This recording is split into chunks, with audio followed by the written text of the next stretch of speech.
Thanks everybody for joining us here on the WrestleKave on YouTube for another awesome video. This time we're doing a first ever review of a Monday Night Raw. We're going to be doing this every Monday after Raw concludes. A little bit after, you're going to get a video if you're subscribed. If not, just look for it on YouTube under the WrestleKave. That's WrestleKave with a K. Also, you can look for us on Twitter at WrestleKave with a K, and keep following us there. I just basically want to first go over the Monday Night Raw that happened. It's leading on to Money in the Bank pay-per-view next Sunday. There's going to be a great pay-per-view, in my opinion. It's just as good pretty much as the WrestleMania card.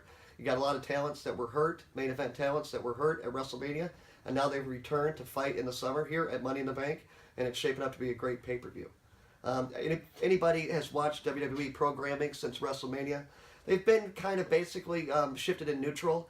It kind of seems to me like they don't want to give away any great storylines leading into the brand extension, the brand split when the WWE draft happens next month in July.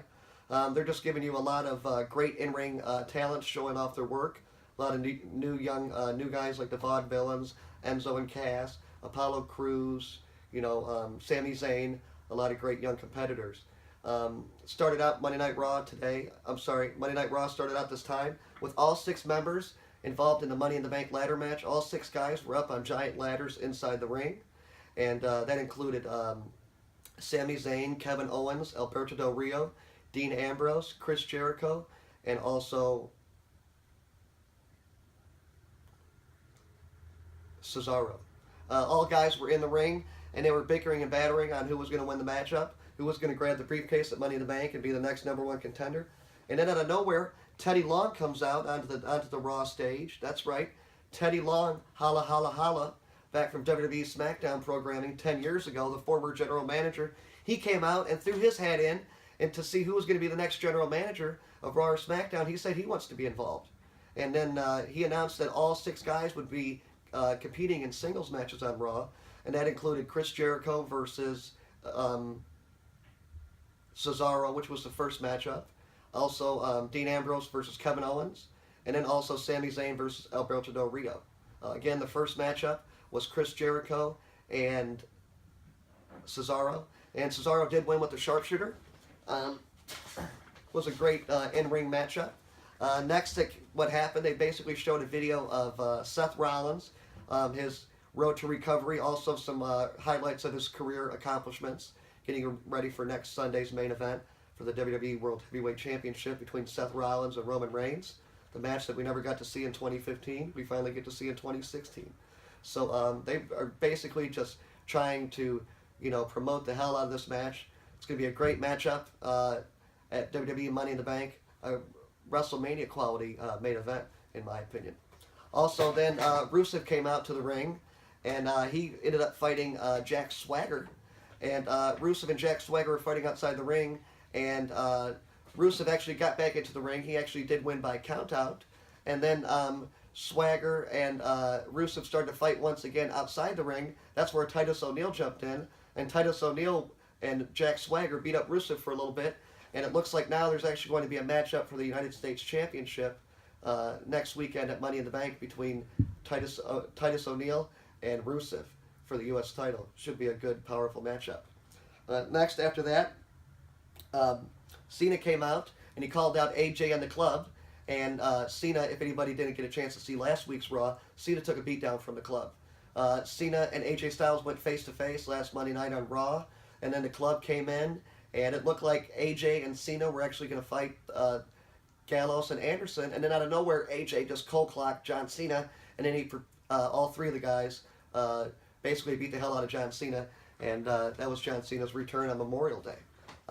John Cena is going to be fighting AJ Styles next Sunday at Money in the Bank in the first time ever meeting between AJ Styles and John Cena, and I'm really looking forward to this one. If anybody knows about John Cena, whether you like him or you hate him, he's one great competitor, and he puts on great matches with a lot of the young talents. So AJ Styles, I expect to put on the greatest show of the night, up there with Seth Rollins and Roman Reigns at Money in the Bank.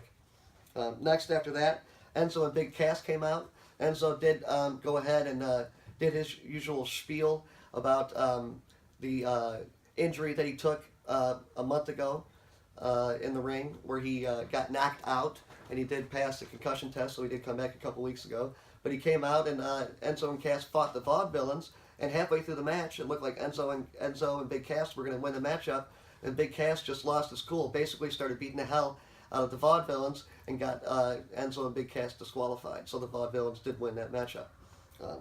Next, after that, Del Rio beat Sami Zayn in another good wrestling match, nothing special. But Alberto Del Rio did get Sami Zayn in the corner upside down, and Alberto Del Rio did his finishing maneuver, which was the double corner turnbuckle stomp on Sami Zayn, and it was truly a finishing maneuver for the ages. Sami Zayn basically got dropped right on his neck in the corner. It was fucking crazy. If anybody hasn't seen Alberto Del Rio do this finishing maneuver, it should be illegal in the WWE because somebody's going to get their neck broken sooner or later, and I don't want it to be any of the young, spectacular wrestlers that are on the rise as we speak.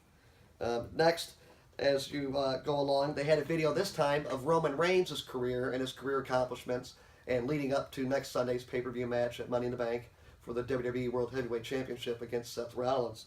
After that, Ambrose did have a match one-on-one with Kevin Owens, and these guys have fought in the past in 2015 and also 2016. They put on some really good matches. This one wasn't nothing special, just a basic Monday Night Raw filler match, but Dean Ambrose did win the matchup with a Dirty Deeds double-arm DDT on Kevin Owens. So I expect one of those guys to possibly win Money in the Bank next Sunday. Kevin Owens could get a big push, or I'd like to see Dean Ambrose win the briefcase, and then actually maybe cash in on Roman Reigns or Seth Rollins and possibly make it a triple threat for the title with the Shield guys, former Shield members. So that'd be really, really cool to see. After that, they just had a quick video with Bob Backlund. He's the life coach of Darren Young now. It looks like Bob Backlund's going to be some type of manager, promotional. Basically, get Darren Young back on his feet. Next, after that, Charlotte and Dana Brooke came out to the ring, and they had a little interview going on, and they talked crap about Becky Lynch and also Natalya, and that turned into a brawl where Dana Brooke and Charlotte did stand supreme in the ring, and they beat down Natalya and Becky Lynch. Also after that, Tyler Breeze versus R-Truth was going to be a one-on-one singles matchup, and then out of nowhere, Goldust and also Fandango jumped in the ring, and both tag teams started fighting it out. And then Teddy Long came out, and he looked like he was going to announce some tag team match on SmackDown just like 10 years ago. And this time, Stephanie McMahon called security out, and they basically kicked out Teddy Long right out of the ring. So you never got to see the tag team match or anything like that. It was just a pretty funny little skit, making fun of Teddy Long and just some old, getting everybody riled up for the brand extension with Raw and SmackDown. Going to have their own unique shows once again. So after that, the main event did happen, which was the Club, the tag team of Luke Gallows and also Carl Anderson. They faced the New Day, Big E and Kofi Kingston. It was a great tag team matchup. Xavier Woods was in the corner of the New Day, and then all of a sudden, also AJ Styles was in the corner of the Club. It was a good matchup all the way until the end, up until AJ hit Kofi with the flying forearm off the top rope, and then the Club did get the victory. But after the matchup, the Club basically started to put a beat down on the New Day, and that's when John Cena, Superman himself, ran down to the ring, and he helped clean house on the Club. And then New Day got their shots in too, got to do some finishing maneuvers to send the crowd home happy. And then once again, John Cena and the New Day were standing supreme in the ring, and the Club looking on. Again, not a spectacular Monday Night Raw, but a good one. Again, it's leading on to a really great pay-per-view at Money in the Bank next Sunday. Going to have a great title match with Seth Rollins and Roman Reigns. Also a great Money in the Bank ladder match. Rusev's going to be defending the U.S. title. Also AJ Styles versus John Cena for the first time ever. And then they did announce a fatal four-way tag team match for the tag team titles last night, which is going to have the New Day versus the Club. New Day versus the Club versus New Day versus the Club versus the Vaudevillains versus Enzo and Big Cass. And that looks to be a great fatal four-way tag team match at Money in the Bank. So please check us out for more videos. We plan on getting better in the future. So please like and subscribe. Also put a big thumbs up there on the bottom of the screen if you can. Tell us how we're doing. If you think we can improve things in any way, please let us know. Also, we have all of your favorite WWE superstars, past and present, in WWE Mattel action figure form. And also, we've got some new pre-orders that we just pre-ordered on some new WWE action figures. So please check out some more videos. We're going to be having some come up shortly. So thanks again for joining us here on the WrestleKave. That's WrestleKave with a K. Also follow us on Facebook, YouTube, and Twitter. We'll see you guys next time on the WrestleKave. We're fucking out of here.